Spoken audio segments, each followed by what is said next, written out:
ब्रह्मांड में दो विशाल गैलेक्सी क्लस्टर टकराए और डार्क मैटर अलग हो गया।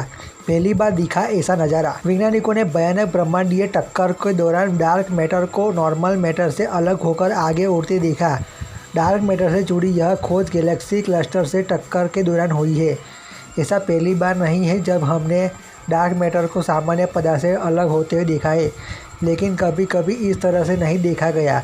वैज्ञानिकों को उम्मीद है कि नई खोज को हमें ब्रह्मांड के चारों तरफ विद्यमान रहस्यमय डार्क मैटर से व्यवहार और गुणों के बारे में नए सुराग दे सकती है। आकाशगंगाओं के दो विशाल क्लस्टर की इतनी तेजी से एक दूसरे से टकरा रहे हैं कि उनका डार्क मैटर नॉर्मल मैटर से अलग हो चुका है।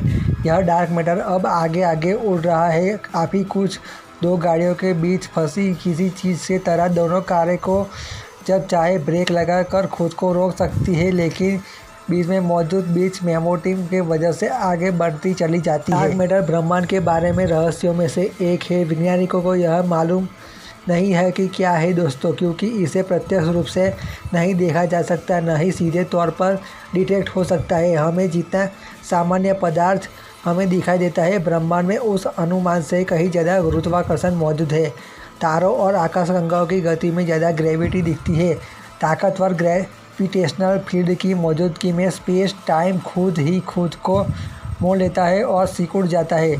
वैज्ञानिकों के अनुसार हमें जो कुछ दिखता है वह नॉर्मल मैटर ब्रह्मांड का केवल 15% है। बाकी का 85% यही अदृश्य डार्क मैटर है, जिसके बारे में ऐसा लगता है कि यह नॉर्मल मैटर से सिर्फ ग्रेविटी के सहारे प्रक्रिया करता है।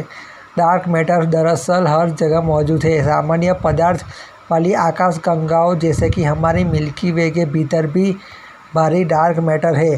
डार्क मैटर के विशाल तंतु मिलकर ब्रह्मांडीय जाल बनाते हैं, जो गुरुत्वाकर्षण के माध्यम से आकाशगंगाओं से समूह को जोड़ता है, जिससे सामान्य पदार्थ मिलते टकराते हैं और बढ़ने के लिए यात्रा कर सकते हैं। सामान्य पदार्थ अन्य चीज़ों के साथ कई तरह से प्रतिक्रिया करता है।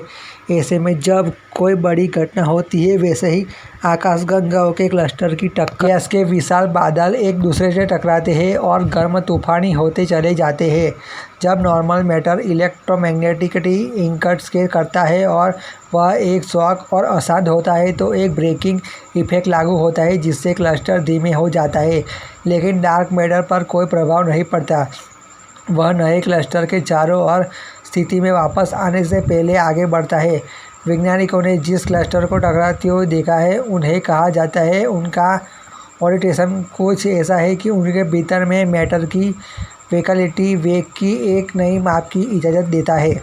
क्योंकि डार्क मैटर की आकाशगंगाएं क्लस्टर चक्कर में दौरान समान व्यवहार करती है। क्लस्टर में शामिल आकाशगंगाएं डार्क मैटर्स की स्पीड के एक प्रॉक्सी की भूमिका निभाती है।